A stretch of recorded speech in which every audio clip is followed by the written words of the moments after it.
Hi, friends. So, this week I'm going to try out another craft subscription box. This one is from this month's craft. Looking at their website, each box is about $42, and they gave me a code so my viewers can get 20% off of their first box. They send a new craft each month, and it says each box contains everything needed to complete a craft project. And it's suitable for all skill levels. They have two box choices: creative boxes and DIY boxes. Creative boxes are more artistic and soothing crafts, and the DIY boxes are more hands-on projects and practical items. I've tried subscription boxes in the past. I actually kind of love subscription boxes, but I've never tried this one. This month's craft did send this to me, and I haven't opened it yet, but I did get to pick which craft it was, so I do have an idea of what I'm getting into. I just gotta say, the packaging is so pretty. Okay, inside we have the instruction manual. This one is a pottery box. Paintbrushes branded with this month's craft. They feel like nice brushes. Acrylic paint in pastels. Ooh, that speaks to my soul. Yes, the whole rainbow. I want to use every color. Ugh, I'm so excited now. A branded bag with all of the clay tools, and all of the tools are branded too. Wow, they really went all out with this. A hefty pack of air dry clay, and a gloss varnish and a base coat. These little bottles are so cute. I actually really love the design and the branding on everything. One of the previous subscription boxes I got, I won't name names, but their boxes were just sort of not necessarily the cheapest, but like very affordable brands of things, all sort of thrown together. Like Craft Smart Paint, which I know that you can get at the Dollar Tree. Stuff like that. Which maybe this is also crap quality, who knows? But at least they repackaged it, so it's really pretty. Let me just sit down and read these instructions. I am that person. I will always read all of the instructions. I've read the entire manual for every car that I've ever owned. I do like that the instructions have some interesting facts about pottery. It won't really help me at all, but it's cool. And a couple of other things that I noticed: it lists all the tools, but it doesn't explain which is which. Like this says a blade for cutting and base for blending, so I'm guessing that this is the knife tool, or is this the knife tool? This is probably the ribbon tool, and this is probably the needle tool, but then there's a blending tool, and I don't know which one that is. It also says there's a large coverage brush to smooth the seams where the clay is joined. Is that the large paintbrush? Because then down here it says acrylic paints and brushes. Well, whatever, we're gonna figure it out. I'm gonna start with the pinch pot since it doesn't require any tools. I have my water, I have the air dry clay, and the instructions say I need a quarter of this package. Then I'm going to put this back in the package so that it doesn't dry out. Okay, so we're going to mold it into a smooth ball. I thought I knew how to roll a ball, and apparently I was wrong. It doesn't want to be a ball, it wants to be a weird little diamond shape. You are a ball. I believe in you. Be a ball. Okay, insert your thumb into the clay ball around 3/4 of the way down. Down from where? Rotate the ball while moving your thumb to create a larger hole. Rotating. I'm rotating. It's not getting smooth, and it does not look like a pot. It looks like a very floppy bowl. Is it supposed to do that? Why does theirs look like that? Okay, I'm going to try this again. Honestly, this is going about as well as the last time I did air dry clay. Trying again and not going as thin this time.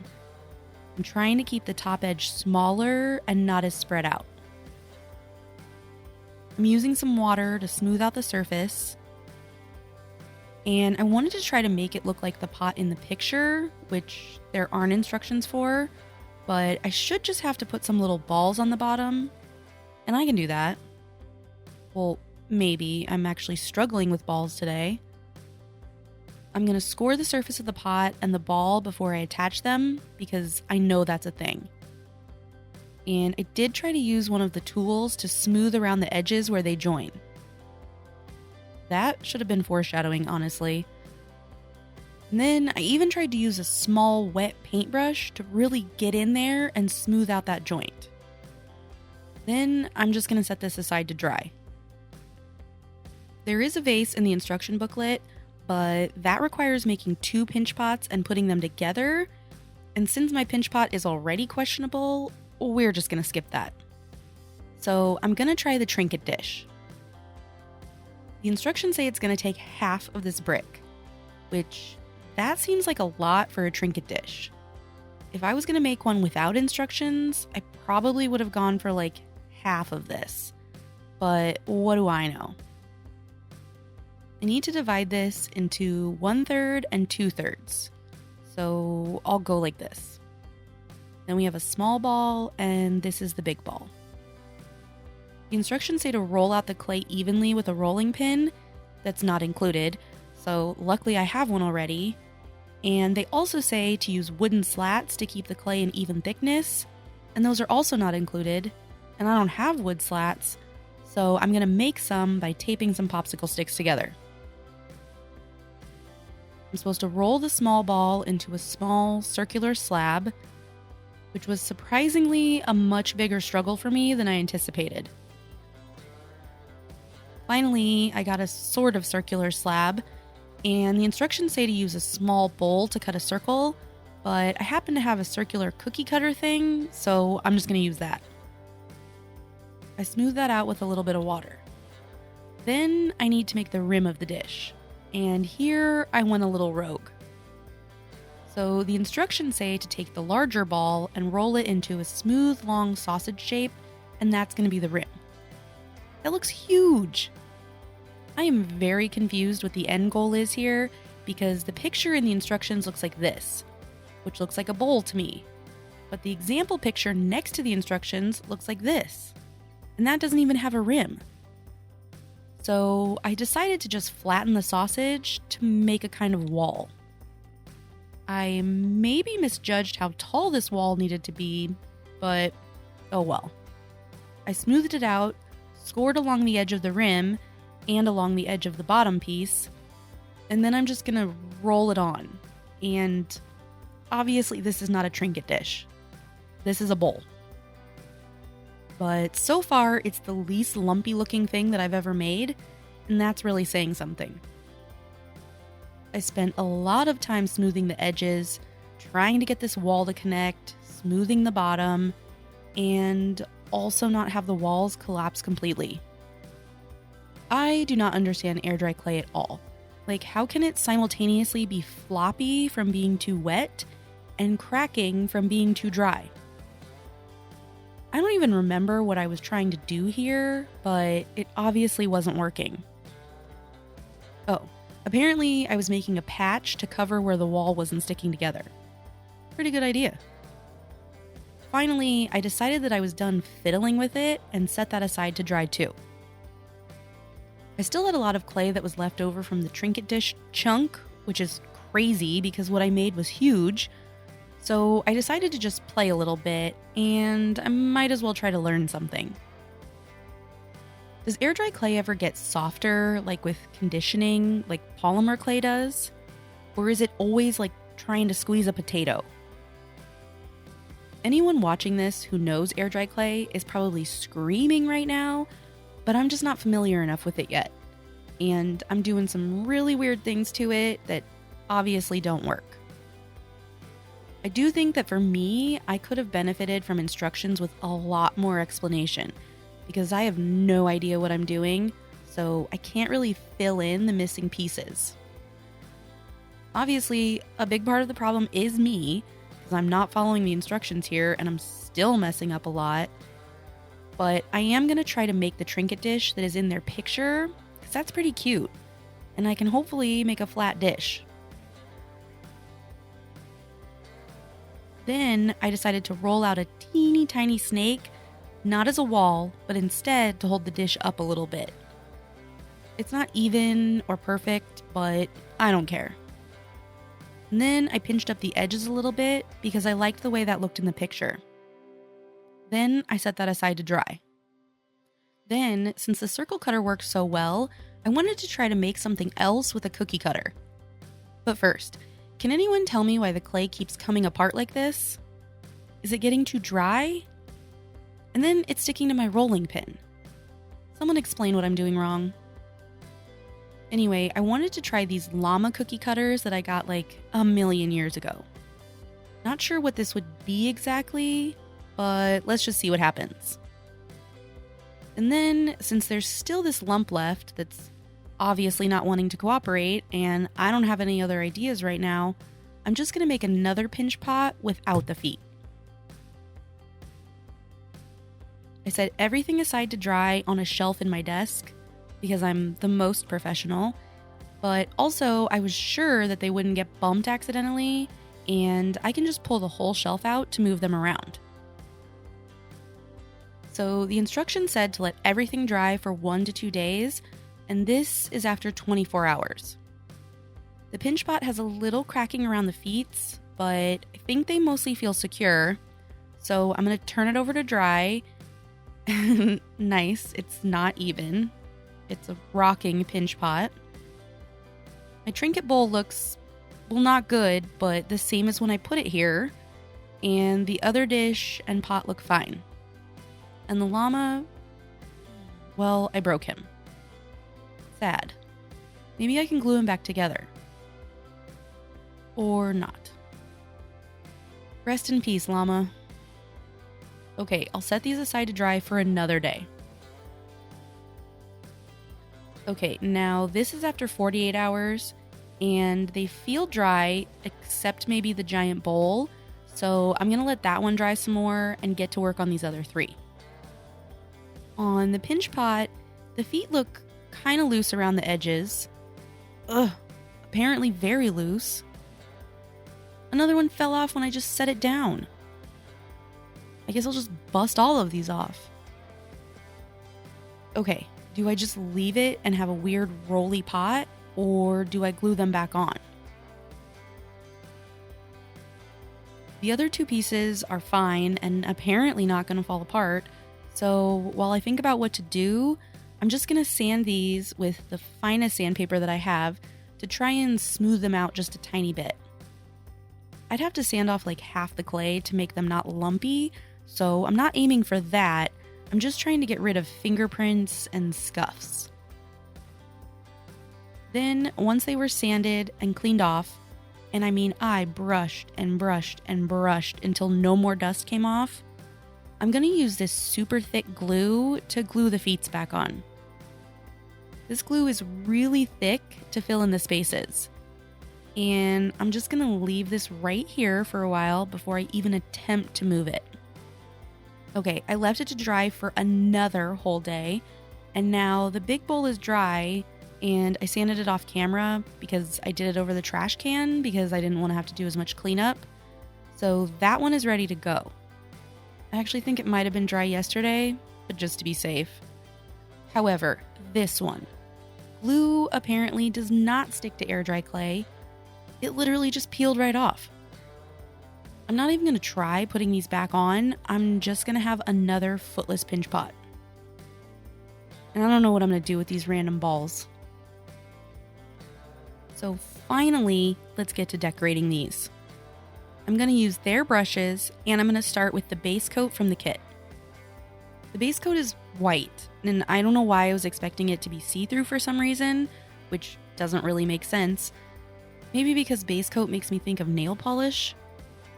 Either way, it's white, and I'm not sure what this base coat is exactly, like if it's gesso or just a white paint, but it acts really weird. First, I noticed that if you try to go over it too much or accidentally touch it while it's wet, it'll like pull itself up. And even when I dropped it, because I'm a klutz, and it touched the silicone mat, it pulled a whole chunk off. Then, when I was trying to paint the other side, even when I thought it was dry, or at least, dry to the touch, it would pull up the base coat. What the heck? I'm just gonna move on to paint and hope that it goes well. Okay, I'm gonna start with the large, previously footed pinch pot. I gave this like an hour to dry after the base coat, and you can still see where it's peeling up. So hopefully that's not gonna be a problem, because I'm just gonna paint over it. I went in with about 2 coats of this yellow, again leaving it to dry for a full hour between coats, and then I went in with a flowery pattern. These paints aren't quite as pastel as their tubes indicate, but they aren't bad. The colors are still really pretty, but I definitely wanted some white to mix in. And so far, the paint is going on well. It's not like pulling itself up when I paint over it. It is probably going to take 2 to 3 coats to be completely opaque, but I'm used to that. The red, especially though, I always have problems with red. Someone told me to use a brown base coat underneath red to get full coverage faster, but I'm trying to stick with just the paints in the kit to really test it out, and there's no brown. Once everything was even and opaque, I wanted to add some detail, and there obviously isn't any white to adjust the color, so I added a little purple to the green to desaturate it a bit and give me a slightly darker green to make the little vein in the leaves. I also added some veins on the flowers and a little purple dot in the center. Does that look cute or does it look gaudy? Well, anyway, it's too late now. I let the whole thing dry overnight, and now I'm going to paint the inside purple to match the center of the flowers. Something is happening to the base coat though. There's areas where it didn't stick or is pulling up or something, but it's like making these floppy bubbles. I let it dry for 3 hours, and I tried to do a second coat, and it bubbled up even more. I don't understand what is happening. All I could think to do was to pop the bubble and then sort of push it down and use the paint as a sort of glue to hopefully seal the base coat down. I really don't want the whole thing to peel up. I let that dry for an hour or so, and you can still see the weird texture inside, but it doesn't look like it bubbled up anymore. So next, I'm gonna varnish it. I wanted to give this another day to dry like I usually do, but I just don't have the extra day with all of the other days of drying. But I am gonna paint the outside first, and that has been drying overnight at least. The gloss varnish in this kit is very thick. Did you see it lift the palette? That is some sticky varnish. Why is it so thick? The varnish that I normally use is really thin, so this feels like painting with glue. Actually, Mod Podge isn't even this thick, and that is glue. It just doesn't want to spread out, so I'm not really painting so much as smearing. I'm kind of interested to see how this looks when it's dry. Okay, so it looks the same. I mean, it doesn't look worse, so that's good, but it's not any glossier than the paint was without it. So I'm not even going to bother varnishing the inside. With my luck and that crazy base coat, it would start on fire or something. Next, I'm going to do this smaller pinch pot, and I'm going to paint it this blue. Ooh, that's thin. That's going to take a few coats. Then I'm going to paint a bunch of red triangles all over this, because these are going to be strawberries. You know I can't resist a strawberry design. I'll add some little strawberry stems. And after 3 coats, the red is still not opaque. I'm not sure you can tell as well on camera, but ooh, it's making me mad. So I'm going to do a couple more coats and see where we're at. This is after 5 coats, and I can still see dark areas where it's not opaque. Do I keep going? Do I try to alter the paint? What if I alter the paint and then that's not thick enough and then I have to do another 4 coats of that? Ugh, the struggle. I decided to mix a ton of red with a little bit of pink since the pink seemed to be more opaque. So it's mostly red and just a little pink, so maybe now it won't be see-through. Looking back at this footage, you really can't tell that it was see-through, but I swear it was. I could have just cut all of this out, but I need credit for the 7 coats of paint I did on these dang strawberries. Alright, that seemed to work, or maybe I just finally got enough coats of paint for it to be opaque, but either way, I can finally move on with some yellow seeds. This will probably be the only time that I paint strawberry seeds yellow.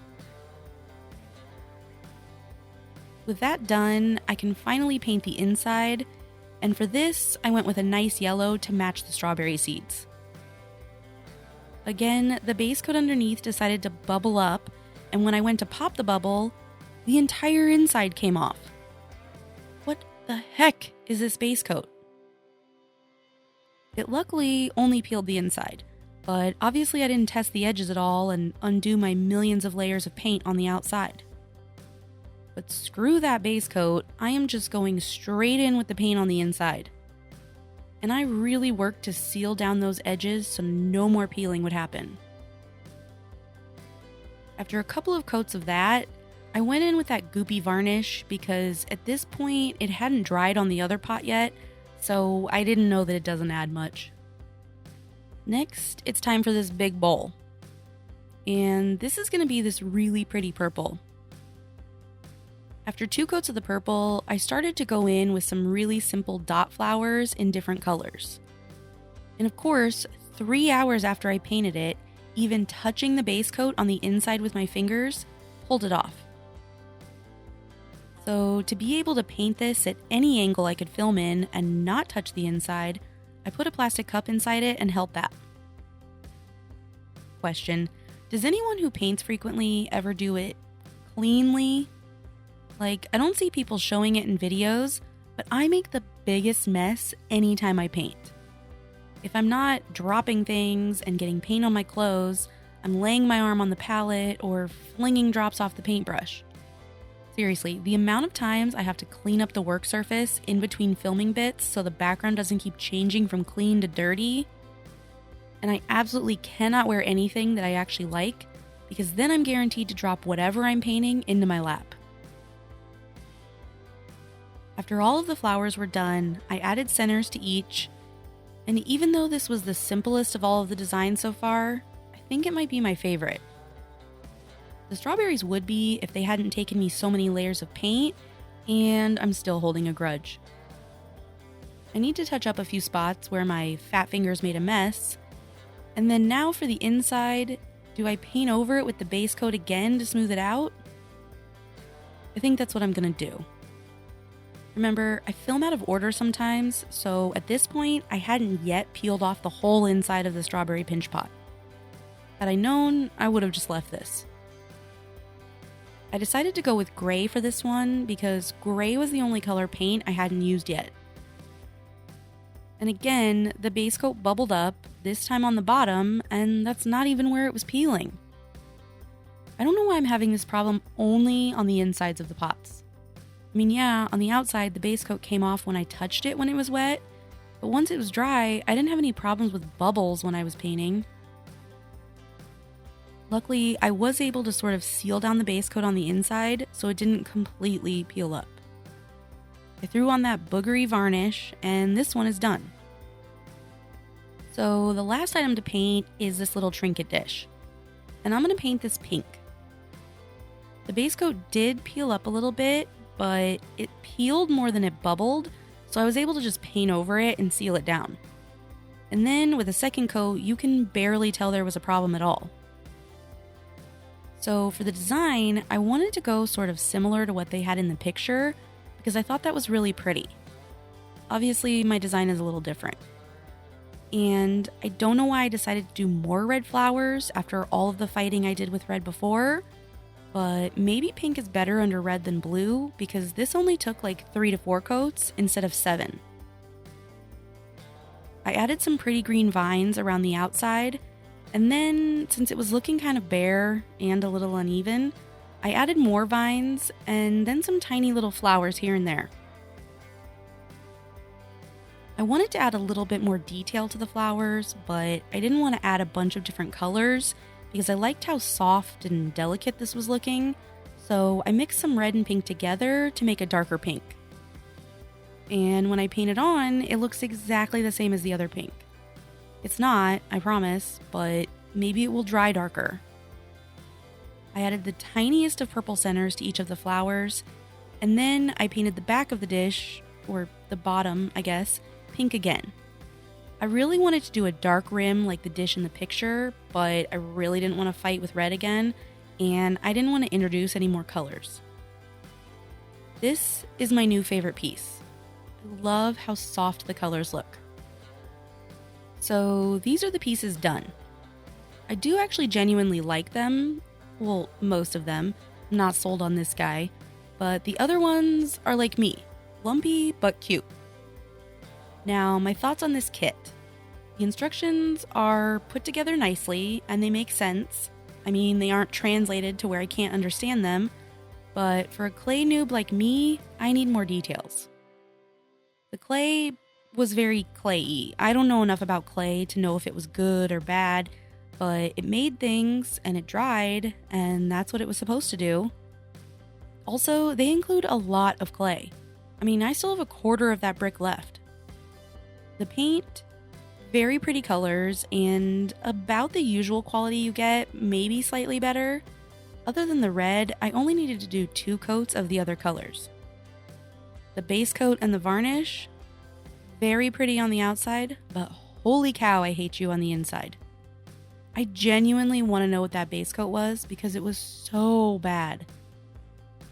But really, other than the base coat and the varnish, I think the kit actually wasn't bad. I can't really factor my lack of air dry clay skills in.